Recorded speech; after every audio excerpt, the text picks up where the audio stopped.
गुजरात में आम आदमी पार्टी पूरी ताकत लगाकर सत्ता प्राप्त करना चाहती है, लेकिन इस सत्ता प्राप्ति में जिस तरह के हथकंडे वहां अपनाए जा रहे हैं उससे गुजरात की जनता का गुस्सा बढ़ता जा रहा है और भारतीय जनता पार्टी की प्रबलता यानी सत्ता में एक बार फिर से वापसी आना वो और मजबूत होती जा रही है। अभी हमने देखा कि जिस तरह से केजरीवाल जी ने वहां अपने आप को इस तरह की भाषा का इस्तेमाल करते हुए कहा कि जन्माष्टमी के दिन मेरा जन्म हुआ है और मैं कंसों का विनाश करने के लिए मैं आया हूं, इसको गुजरातियों ने इस तरह से लिया कि आप गुजरात के नरेंद्र मोदी हैं, उनको आप अगर कंस कह रहे हैं तो इसका मतलब तो ये हम सबका अपमान है। और इसको लेकर के जिस तरह की चर्चा हुई उसके बाद आपको बता दूं कि व्यक्तिगत रूप से मैं ऐसे कई गुजरातियों से मिला जो बहुत गुस्से में है और वो ये कह रहे हैं कि केजरीवाल होता कौन है हम गुजरातियों को कंस कहने वाला। उन्होंने ये तक कहा कि केजरीवाल जिस तरह से दिल्ली में फॉर्मूला लगाकर सत्ता में आ गए, फ्री बिजली, फ्री पानी, फ्री ये, फ्री वो कहते हैं गुजरात में ये फॉर्मूला नहीं चलेगा क्योंकि गुजराती बहुत समझदार है और विकास पर ध्यान देता है। यहां उन्होंने दिल्ली वासियों पर भी तंज कसा। उन्होंने बहुत लोगों ने कहा है कि दिल्ली के लोग किस टाइप के हैं, फ्री के लालच में आकर सत्ता सौंप दी। वहां इतने अमीर आदमी है, देश की राजधानी है और केवल फ्री के कारण एक ऐसे आदमी को वोट दे दी जो हमेशा कहीं ना कहीं देश विरोधी एक्टिविटी में उसके साथ के लोग या वो कहीं ना कहीं इन्वॉल्वमेंट रहते हैं। अभी आपको बताएं, गोपाल इटालिया जो कि प्रदेश का अध्यक्ष है आम आदमी पार्टी का, उसने अभी पिछले ही दिनों देश के प्रधानमंत्री नरेंद्र मोदी को नीच कहा और यह तक कहा कि ये जो मोदी है ये दुनिया को सी बना रहा है। अब सी का मतलब आप समझते हैं कितनी गंदी गाली है, वो कोड वर्ड में गाली ही दे रहा है। उसको लेकर भारतीय जनता पार्टी ने तो आपत्ति दर्ज की, उनका तो काम है। लेकिन आपको बता दूं कि गुजरात के लोग, मैं खास तौर पे कुछ ऐसे लोगों से मिला जो गांव के रहने वाले हैं, आज वहां का युवा सोशल मीडिया से जुड़ा हुआ है, वो लोग कह रहे हैं कि इन्होंने नरेंद्र मोदी को इस तरह की बदतमीजी की गाली दी। वो कह रहे हैं न मोदी को कितनी गाली दे लो, मोदी कभी भी अपना धैर्य नहीं खोते हैं। लेकिन इसका मतलब ये नहीं है कि देश के प्रधानमंत्री को आप कुछ भी कह देंगे। ये देश के प्रधानमंत्री हैं, खाली एक भाजपा के लीडर नहीं है नरेंद्र मोदी। और देश के प्रधानमंत्री को ये कहना कि वो दुनिया को सी बना रहे हैं, वो नीच आदमी है। हमने देखा मणिशंकर अय्यर ने जिस तरह से एक बार कहा था नीच आदमी, उसके बाद कांग्रेस का क्या हुआ। अब इसी को गोपाल इटालिया ने कहा, लेकिन सवाल यह है कि केजरीवाल जी ने इस बारे में एक शब्द भी नहीं कहा। आखिरकार मामला क्या है?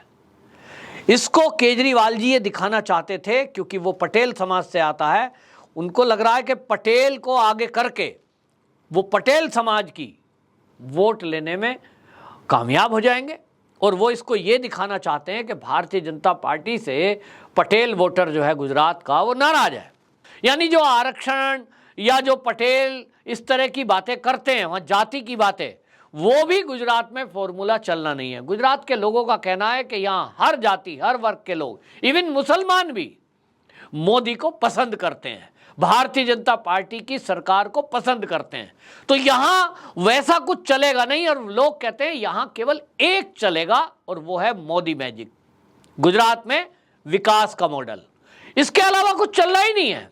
तो सवाल यह है कि गोपाल इटालिया आखिरकार इस बात की, इस तरह की बातें, हरकतें कर रहे हैं, तो आखिरकार इस पर अरविंद केजरीवाल जी का एक टिप्पणी नहीं करी।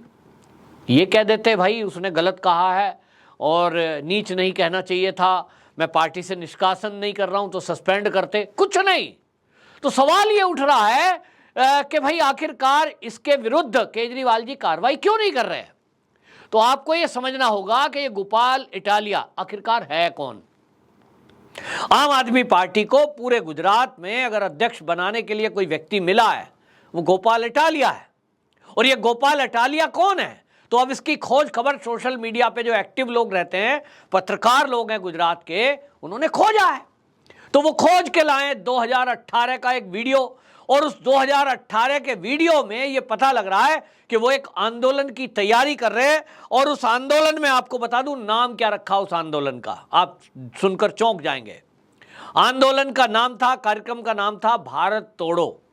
ये भारत तोड़ो एक कार्यक्रम तय करने का तय हो रहा है। कुछ लोग वहां खड़े हैं और वो चर्चा कर रहे हैं, और ये जो कार्यक्रम हुआ है इसमें गोपाल इटालिया जुड़ा हुआ था। और इसके साथ कौन थे? कम्युनिस्ट विचारधारा की शबनम अंसारी। शबनम अंसारी एक एनजीओ चलाती है, और एनजीओ को विदेशों से फंड आता है, और वो किस तरह के काम करती है आपने देखा कि सीएए के विरोध के समय में जब दिल्ली को सड़कों को घेर कर बैठा गया था तब भी वो एक्टिव थे। और वो सारा इस तरह का जो कम्युनिस्ट विचारधारा की जो भी एजेंडे हैं उनको चलाने में आगे रहती है। गोपाल इटालिया उसी शबनम अंसारी के साथी है। और आपको बता दें, ये गोपाल इटालिया के साथ उस कार्यक्रम में अल्ट न्यूज़ के निर्झरी सिंह और कविता कृष्णन, जो हर्ष मंदर, इस तरह के नाम, और इसका जो एक एनजीओ है उसमें है फोर्ड फाउंडेशन। ये फोर्ड फाउंडेशन से जुड़े हुए हैं, और इस तरह का जो पूरा ग्रुप है ये वामपंथी विचारधारा के साथ साथ देश विरोधी एक माहौल बनाने के लिए, जिसको मैं कहूँगा नरेटिव सेट करने का काम करते हैं। सोशल मीडिया पे एक्टिव रहेंगे। इसी में गोपाल इटालिया का एक पुराना वीडियो वायरल हो रहा है जिसमें वो हिंदू विरोधी बातें कर रहा है। केजरीवाल जी को हमने देखा ही है कि राम मंदिर के बारे में वो क्या बोल रहे थे कि मेरी माँ बड़ी दुखी है और मैं ऐसे किसी मंदिर में, राम के मंदिर में कैसे जाऊं जो मस्जिद तोड़कर बनाया गया हो। वो अभी हिंदू विरोधी बातें बोल रहे हैं। तो जिस तरह की बातें आप देखें कि जिस तरह के काम हुए, उसको लेकर के अब गोपाल इटालिया का भी एक वीडियो वायरल हो रहा है। और आपको बता दूं, ये जो गोपाल इटालिया है एक वीडियो में एक किताब को हवाला देते हुए बता रहे हैं, और किताब है महिला आरक्षण एवं भारतीय समाज।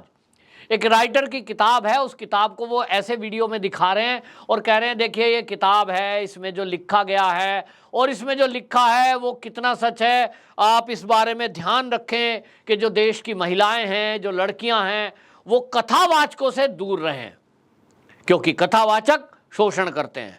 वो कहते हैं कथावाचकों से कथा में जाने से बचना चाहिए।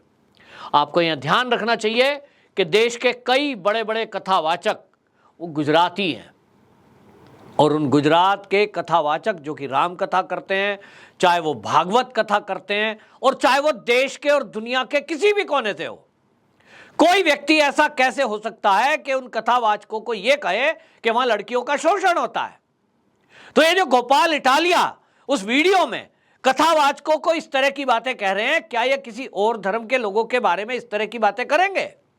निश्चित रूप से नहीं करेंगे, क्योंकि एक एजेंडा है, और वो एजेंडा है हिंदुत्व विरोधी, हिंदू विरोधी, हिंदू संस्कृति विरोधी। और इस एजेंडे को चलाने के लिए जिस तरह से वहां हर्ष मंदर जैसे लोग एक्टिव होते हैं, जिस तरह से वहां पूरा वामपंथी विचारधारा के लोग एक्टिव हैं, जिस तरह से शबनम अंसारी एक्टिव है, और वो पीछे से सारा गाइडेंस चल रहा है, लोग पूरे कह रहे हैं कि जब अगर आम आदमी पार्टी की सरकार वहां बनी तो वो किसकी सरकार होगी? उस सरकार को शबनम अंसारी चलाएगी, या केजरीवाल चलाएंगे, या हर्ष मंदर चलाएंगे, या मेधा पाटेकर चलाएगी? क्योंकि ये पूरा लोग सब जुड़ करके इस सरकार को बनाने में पूरी जी जान से गुजरात में लगे हुए हैं। तो गुजरात के लोग कह रहे हैं कि ऐसा व्यक्ति जो चुनाव के पहले एक वीडियो आती है और वो कथावाचकों को शोषण करने वाला बताता है, एक केजरीवाल जी जो मंदिर के बारे में कहते हैं कि ये मंदिर तो बस जो है इसकी जगह अस्पताल बना दो, स्कूल बना दो, ये व्यर्थ की चीजें हैं, ऐसा व्यक्ति सत्ता में आने की बातें करते हैं कि मैं 2000 रुपये फ्री कर दूंगा, मैं वो फ्री कर दूंगा, मैं तीर्थ यात्रा करा दूंगा। अब उनको तीर्थ यात्रा समझ में आ रही है। जिस तरह से दिल्ली का मॉडल उन्होंने प्रस्तुत कर रखा है कि साहब दिल्ली में जो है लोगों को फ्री यात्रा करवा रहे हैं। लोग तो ये कह रहे हैं कि धार्मिक यात्रा कोई किसी के पैसे पे यदि गया तो वो तो धार्मिक यात्रा मानी ही नहीं जाती। हमारे शास्त्रों में लिखा है कि आप यदि किसी के पैसे से धार्मिक यात्रा करने जाते हैं किसी के द्वारा, तो आपका पुण्य तो है ही नहीं कुछ भी, फिर तो बस आप ट्रेन में इधर से इधर घूम रहे हो, फ्री का सरकार का खा रहे हो, टैक्स का। और इसलिए हमारे यहां परंपरा है कि गरीब से गरीब भी व्यक्ति यदि कभी तीर्थ पे जाता है तो अपनी मेहनत के पैसे से जाता है।